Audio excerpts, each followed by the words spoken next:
Hello, everybody. Okay, we are on part 3, chapter 5th. How King Arthur overcame the enemies of King Leo de Grance and how his royalty was proclaimed. Now, when the next day had come, the Duke of Northumber and his 6 knights companion appeared upon the field in front of the castle of Cameliard, as he had duly declared that he and they would do. And those 7 companions appeared in a very great estate, for in front of them rode 7 heralds with trumpets and tabards, and behind them there rode 7 esquires, each esquire bearing the spear, the shield, the crest, and the banneret of the knight who was his lord and master. And the 7 heralds blew their trumpets so exceedingly loud that the sound thereof penetrated unto the utmost parts of Cameliard, so that the people came running from everywhere. And while the heralds blew their trumpets, the 7 esquires shouted and waved the spears and the bannerets. So those 7 rode in such proud estate that those who looked upon them had hardly ever beheld such a splendid presentment of chivalry. So they paraded up and down the field 3 times for its entire length, and meantime a great crowd of people, called thither by the blowing of the heralds' trumpets, stood upon the walls and gazed therefrom at that noble spectacle. And all the court of the king Rience came and stood upon the plain in front of the king's pavilion, and they shouted and cheered, and the Duke of Northumber and his 6 knights companion. Meanwhile, King Leo de Grance of Cameliard was so cast down with trouble and shame that he did not choose to show his face, but he hid himself away from all his court, nor would he permit anyone to come into his presence at that time. Nevertheless, the Lady Guinevere, with sundry of her damsels, went unto the king's closet where he was, and knocked upon the door thereof. And when the king denied her to come in to him, she spake to him through the door, giving him words of good cheer, saying, My lord and king and father, I prayeth for you to look up, and to take good cheer unto thyself, for I do assure thee that there is one who hath our cause in his hands, and that one is, certes, a very glorious champion, and he shall assuredly come by and by ere this day is done, and when he cometh, he shall certainly overthrow our enemies. But King Leo de Grance opened not the door, but he said, My daughter, that which thou sayest for me to comfort me. For there is no other help for me in this time of trouble, only God, his good strong help and grace. And she say, Nay, I say that which is true, and the help that God shall send unto thee, he shall certainly send through a worthy champion, who at this moment hath our cause in his hand. So spake the Lady Guinevere, so that the whilst of the King Leo de Grance came not forth. Yet he was greatly comforted at which she had said to him. Thus passed all that morning and a part of the afternoon, and yet no one appeared for to take up that challenge which the 7 knights had declared. But whilst the sun was yet 3 or 4 hours high, there suddenly appeared a great distance a cloud of dust. And in the cloud of dust there presently appeared 5 knights riding in a great speed thitherward. And when they had come nigh unto the walls, lo, the people beheld them, that he rode foremost of all was the same white champion who had aforetime overthrown the Duke of Northumber. Moreover, they perceived that the 4 knights who rode with the white champion were very famous knights, and of great prowess and glory of arms. For the one was Sir Gawain, and the other Sir Ewain, and the other Sir Geraint, and the other Sir Pelleas.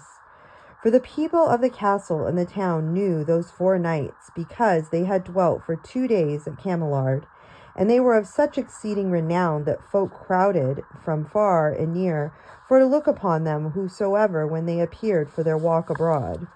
So when the people upon the wall beheld who those knights were, and when they perceived that the white champion, who had aforetime brought the such exceeding honor, they shouted aloud for the second time with a voice mightier than that with which they had the first time shouted.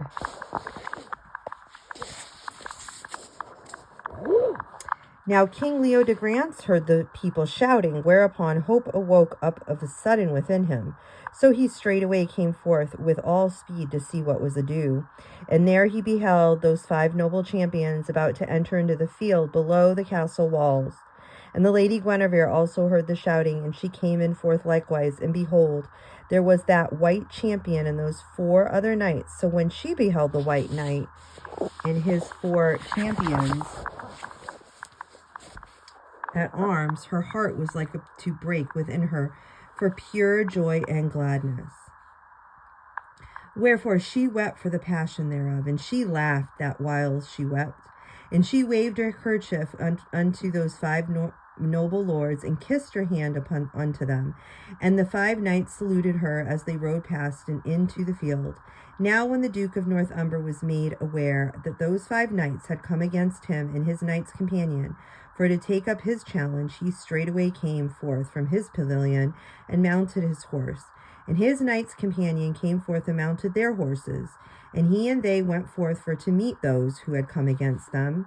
And when the Duke of Northumber had come nigh enough, he perceived that the chiefest of those 5 knights was the white champion, who had aforetime overthrown him. Wherefore he had said unto the white champion, Sir Knight, I have once before condescended unto thee, who art altogether unknown to me or to anybody else that is here, for without inquiring concerning thy quality, I ran a course with thee, and lo, by the chance of arms thou didst overthrow me.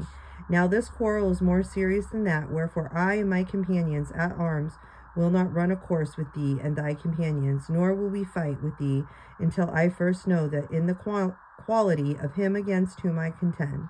Wherefore I bid thee presently declare thyself who thou art and what is thy condition.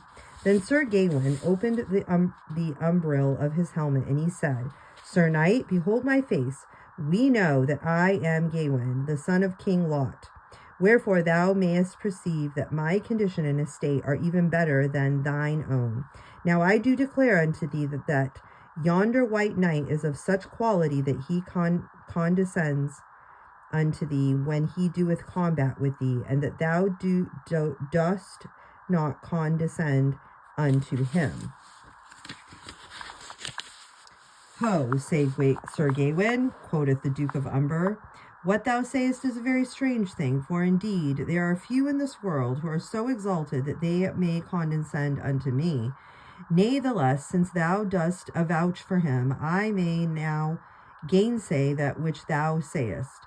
Yet there is still another reason why we may not fight with ye. For behold, we are 7 well approved and famous knights, and ye are but 5. So consider how unequal are our forces, and that you stand in great peril in undertaking so dangerous an encounter. Then Sir Gawain smiled right grimmingly upon that Duke of Northumber.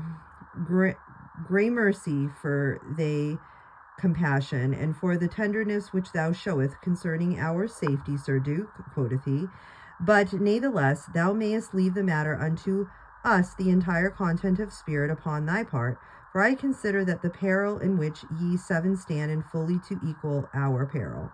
Moreover, wert thou other than a belted knight, a simple man might suppose that thou wert more careful of thine own safety in this matter than thou art of ours.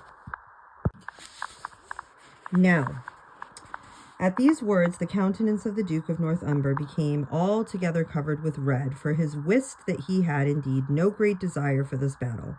Wherefore he was ashamed because of the words which Sir Gawain spake to him. So each knight closed his helmet, and all turned their horses, and the one party rode unto one end of the field, and the other party rode to the other end of the field, and there each took stand in the place assigned unto them. And they arranged themselves thus: in the middle was King Arthur, and upon either hand were 2 knights.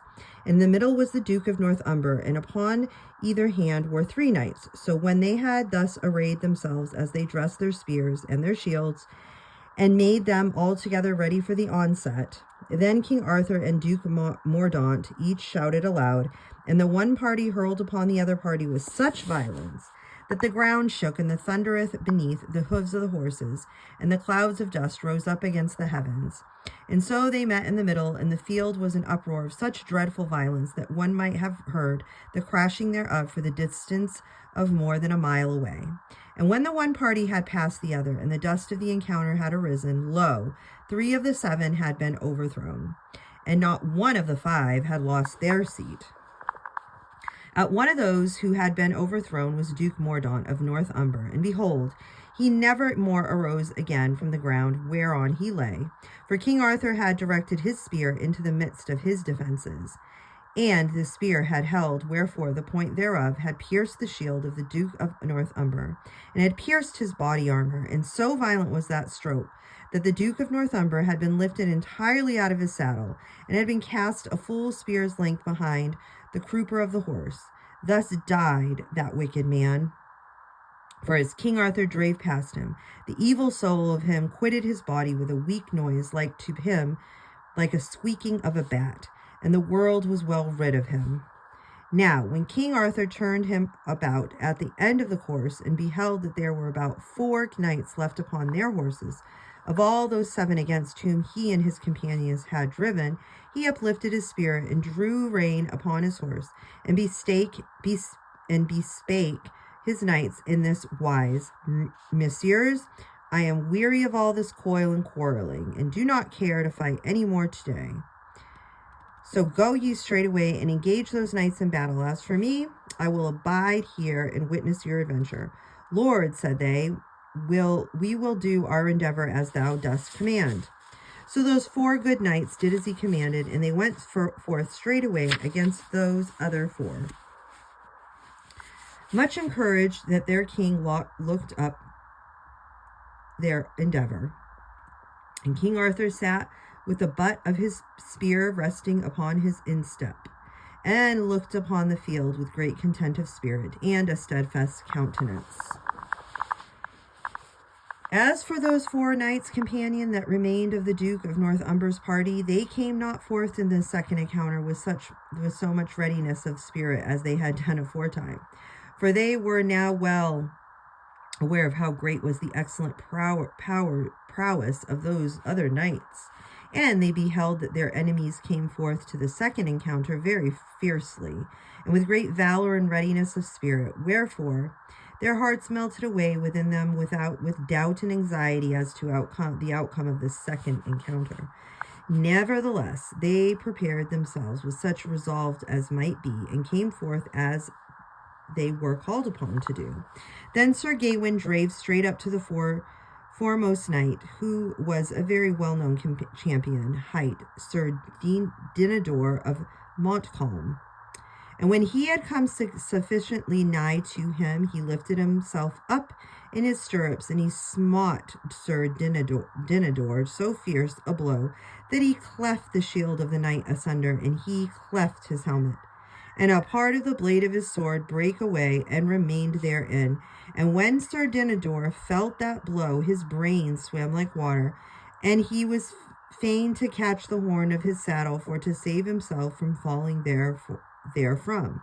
Then a great terror straightway fell upon him, so that he drew rein violently to the other side. So he fled away from the place with the terror of death hanging upon him like to a black cloud of smoke. And when his companions beheld the stroke, sorry, that was my daughter.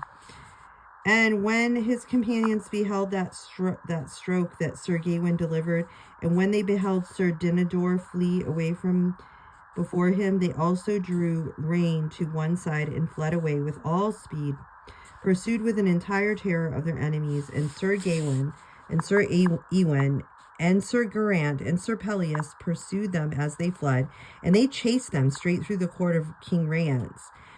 And so that the knights and the nobles of the court scattered hither and thither like chaff at their coming. And they chased those fleeing knights in among the pavilions of King Rience's court. And no man stayed them. And when they had chased those knights entirely away, they returned to the place where King Arthur still held his station, steadfastly awaiting them. And when the people of Camelard beheld the overthrow of their enemies, and when they beheld how those enemies fled away from them before the faces of their champions, they shouted with might and main, and made great acclaim. Nor did they stint their loud shouting when their 4 knights returned from pursuing their enemies, and came back unto the white champion again. And still more did they give acclaim when those 5 knights rode across the drawbridge and into the gateway of the town, and into the town. Thus ended the great bout at arms, which was one of the most famous in all history of chivalry of King Arthur's court. And when King Arthur had thus accomplished his purposes, and when he had come into the town again, he went unto the merchant of whom he had obtained the armor that he wore, and he delivered the armor back to him again. And he said, Tomorrow day, Sir Merchant, I shall send thee 2 bags of gold for the rent of that armor which thou didst let me have. To this the merchant said, Lord, it is not needed that thou shouldest recompense me for that armor, for thou hast done great honor unto Camelard by thy prowess. But King Arthur said, Have done, Sir Merchant, nor must thou forbid what I say, wherefore thou that which I send unto thee. Thereupon he went his way, and having set his cap of disguise upon his head, he came back into the Lady Guinevere's garden again. Now, when the next morning had come to, the people of Camelard looked forth, and lo, King Rience had departed entirely away from the castle. For that night he had struck his pavilions, and had withdrawn his court, and had gone away from the place where he and his people had sat down for 5 days past. And with him he had taken the body of the Duke of Northumber, conveying it away in a litter surrounded by some lighted candles, and uplifted by a particular pomp of ceremony. But when the people of Camelard beheld that he was gone, they were exceedingly rejoiced, and made merry, and shouted, and sang, and laughed. And they wist not how deeply enraged King Rience was against them. For his enmity aforetime toward King Leodegrance was but a small flame when compared unto the anger that now possessed him. Now that morning Lady Guinevere walked into her garden, and with her walked Sir Gawain, Sir Ewain, and lo, there she beheld the gardener's boy again. And then she laughed aloud, and she said unto those 2 knights, Messieurs, behold, yonder is the gardener's boy, who weareth his cap continually, because he hath an ugly place on upon his head. Then those 2 knights, knowing who that gardener's boy was, were exceedingly abashed at her speech, and wist not to say or whither to look. And Sir Gawain spake, aside unto Sir Ewain, and quoth he, Of a man in yonder gardener's boy, for an she did, she would be more sparing of her speech. And the Lady Guinevere heard Sir Gawain that he spoke, but she did not hear his words.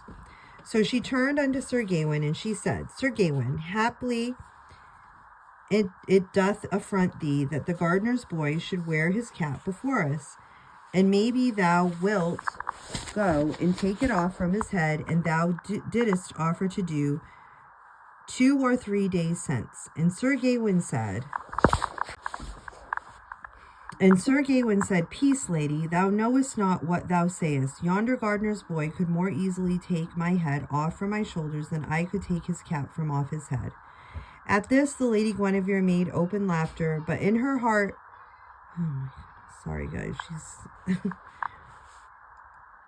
but in her heart she secretly pondered that saying, and greatly marveled what Sir Gawain meant thereby. Now about noon of that day there came an herald from King Rience of North Wales, and he appeared boldly before King Leodegrance, where the king sat in his hall with a number of his people about him. And the herald said, My lord king, my master, King Rience of North Wales, is greatly displeased with thee, for thou didst set certain knights upon Duke Mordaunt of the North Umber, and those knights have slain that excellent nobleman who was close kin unto King Rience. Moreover, thou hast made no reply to those demands that my master King Rience hath made touching the delivery upon him of certain lands and castles bordering upon North Wales. Wherefore my master is affronted with thee beyond measure.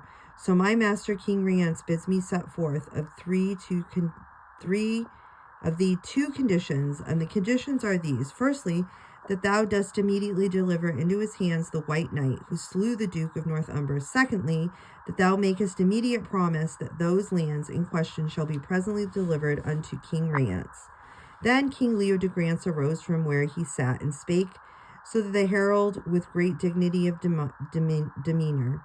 Sir Herald, quoth he, the demands that King Rience maketh me pass all bounds for insolence.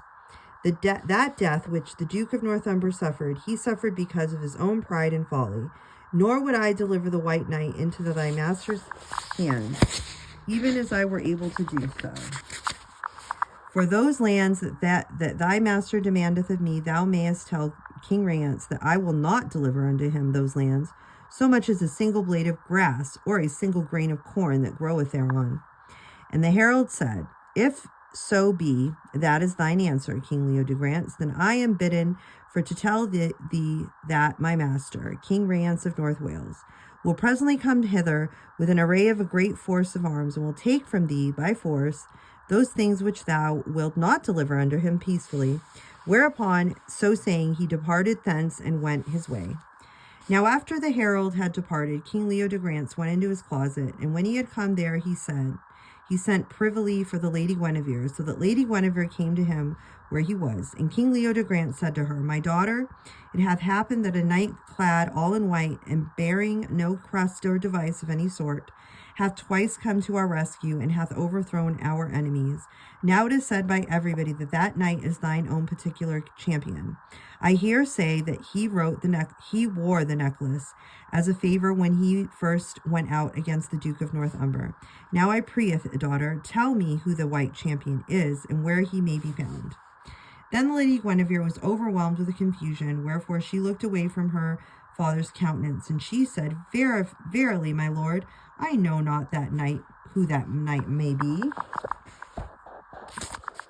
Then King Leo de Grance spake very seriously to Lady Guinevere, and he took her by the hand, and he said, my daughter, thou art now of an age when thou must consider being mated unto a man who may duly cherish thee and protect thee from thine enemies. For lo, I grow apace in years, and may not hope to defend thee always for those perils that encompass one of our estates. Moreover, since King Arthur, who is a very great king indeed, hath brought peace unto this realm, all that noble court of chivalry which one time gathered about me had been scattered elsewhither, where greater adventures may be found than in my peaceful realm. Wherefore, as all the world hath seen this week past, I have now not only one single knight whom I may depend upon to defend us in such times of peril as these which now overshadow us. Now, my daughter, it doth appear to me that thou couldst not hope to find anyone who could go so well safeguard thee as this white knight, for he doth indeed appear to be a champion of extraordinary prowess and strength. Wherefore it would be well if didst feel thyself to incline unto him as he appeareth to incline unto thee. Then the Lady Guinevere became all rosy red, as with a fire even unto her throat, and she laughed, albeit the tears overflowed in her eyes and ran down upon her cheeks. So she wept, yet laughing and weeping. And she said unto King Leo de Grance, my lord and my father, as I give my liking unto any one of the manner thou speakest of, I will give it only unto the poor gardener's boy who digs in my garden. Then, at these words, the countenance of King Leo de Grance became contracted with violent anger, and he cried out, ha, lady, wouldst thou make a mock and a jest of my words? Then the Lady Guinevere said, Indeed, my lord, I jest not, and I mock not. Moreover, I tell thee for verity that the same gardener's boy knoweth more concerning the White Champion than anybody else in all of the world. The King Leodegrance said, What is it that thou tellest me? And the Lady Guinevere said, Send for the gardener's boy, and thou shalt know. And King Leodegrance said, Verily, verily, there is more than in this than I am present to understand. So he called to him the chief of his pages, hight Dorsand, and he said to him, Go, Dorsand, and bring hither the gardener's boy from the Lady Guinevere's garden. So Dorsand the page went as King Leodegrance commanded, and in a little while he returned, bringing with him the gardener's boy. And with them came Sir Gawain, Sir Ewain, Sir Pelleas, and Sir Geraint. And those 4 lords stood over against the door. And when they entered, but the gardener's boy came and stood beside the table where King Leodegrance sat. And the king lifted up his eyes and looked upon the gardener's boy. And he said, Ha! Wouldst thou wear thy cap in my presence? Then the gardener's boy said, I cannot take off my cap. But the Lady Guinevere, who stood beside the chair of King Leodegrance, spake and said, I do beseech thee, monsieur, for to take off thy cap unto my father. Whereupon the gardener's boy said, At thy bidding I will take it off. So he took the cap off from his head, and the King Leodegrance beheld his face and knew him. And when he saw who it was who stood before him, he made a great outcry from pure amazement. And he said, My lord and my king, what is this? Thereupon he arose from where he sat, and he went and kneeled down upon the ground before King Arthur. And he set the palms of his hands together, and he put his hands within the hands of King Arthur. And King Arthur took the hands of Leodegrance within his own. And King Leodegrance said, my lord, is this then that thou who hast done all this wonderful things? And then King Arthur said, Yea, such as those things were, I have done them. And he stopped and he kissed Leodegrance upon the cheek, and he lifted up upon his feet, and he gave him words of good cheer. Now the Lady Guinevere, when she beheld those things that had passed, was astonished beyond measure. And lo, she understood of a sudden all the things with amazing clearness. Wherefore a great fear fell upon her, so that she trembled exceedingly. And said unto herself, What things have I said unto this great king, and how have I made a mock of him and a jest of him before all those who were about me? And at that thought thereof she set her hand at her side for to still extreme disturbance of her heart. So whilst King Arthur and King Leodegrance gave one another words of royal greeting and of compliment, she withdrew herself and went and stood over against the window nigh to the corner of the wall. Then by and by King Arthur lifted up his eyes and beheld her where she stood afar off. So he went straightway unto her, and he took her by her hand, and he said, Lady, what cheer? And she said, Lord, I am afeard of thy greatness. And he said, Nay, lady, rather it is I who afear of thee. For thy kind regard is dearer unto me than anything else in the whole world. Else had I not served for those 12 days as gardener's boy in thy garden, all for the sake of thy goodwill. And she said, Thou hast my goodwill, Lord? And he said, Have I thy goodwill in great measure? And she said, Yea, thou hast in great measure. And he stooped his head and kissed her. And he stooped his head and kissed her before all those who were there. And thus their troth was plighted. Then King Leodegrance was filled with such an exceeding joy that he wist not how to contain himself thereof. Now after these things there followed a war with King Rience in North Wales. For King Sir Kay and King Ulfius had gathered together a great army, as King Arthur had bidden them to do. And so that when King Rience came against Camelard, he was altogether routed, and his army dispersed, and he himself chased an outcast into his mountains. Then there was a great rejoicing in Camelard, for after this victory King Arthur remained there for a while with an exceedingly splendid court of noble lords and beautiful ladies. And there was feasting and jousting and many famous bouts at arms, the like of which those parts had never before beheld. And King Arthur and Lady Guinevere were altogether happy together. And now one day, whilst King Arthur sat at the feast with King Leodegrance, they two being exceedingly expanded with cheerfulness, King Leodegrance said unto King Arthur, My lord, what shall I offer thee for a dowry with my daughter, when thou takest her away from me for to be thy queen? Then King Arthur turned to Merlin, who stood nigh to him, and said, Ha, Merlin, what shall I demand of my friend by way of that dowry?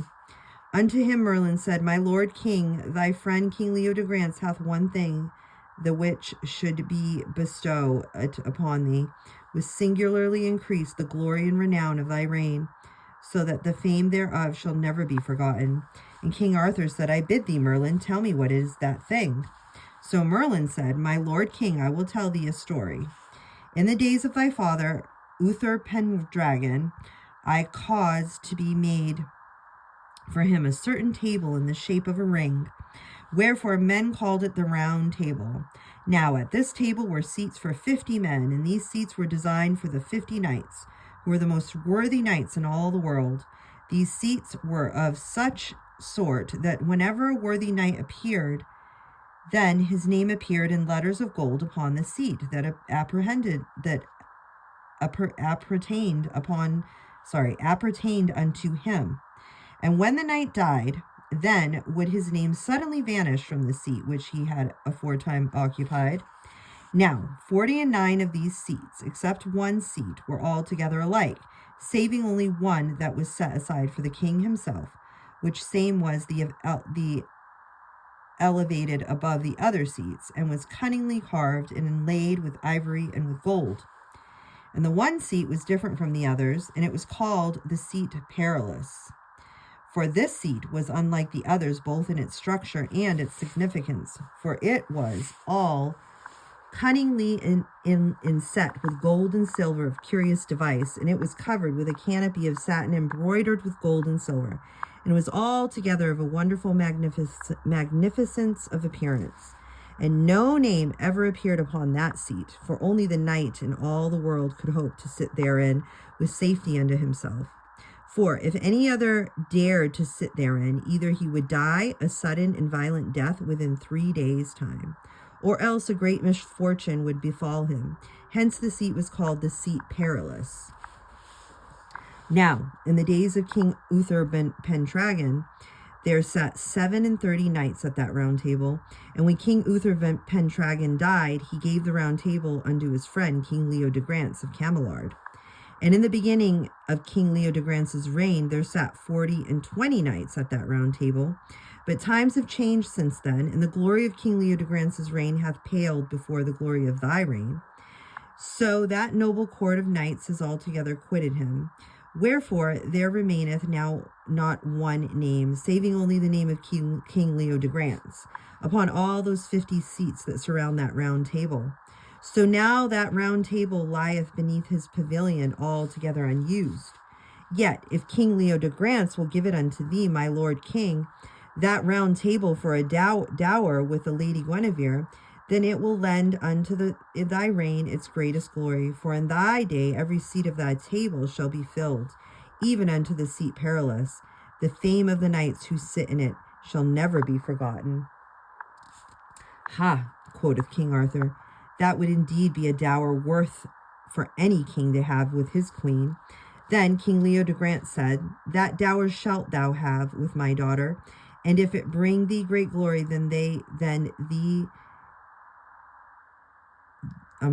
it bring great glory, then shall thy glory be my glory, and thy renown shall be my renown. For if my glory shall wane, and thy glory shall increase, behold, it is not my child, but thy wife. Okay. And King Arthur said, Thou sayest well and wisely. Thus King Arthur became the master of that famous round table, and that round table was set up at Camelot, which some men now call Winchester. And by there gathered about it such an array of knights as the world had never beheld before that time, and which it shall never behold again. Such was the history of the beginning of the Round Table in King Arthur's reign. Okay, guys. So this book is almost done. Like I had mentioned, we have one more chapter left. Okay? So one more chapter in this book and we are done with this book. And we will be moving on to another book. I'm not even sure what it is yet, to be honest with you. I have to look in my curriculum. So just put your narrations in your notebooks, and I will see you all on Tuesday. God bless.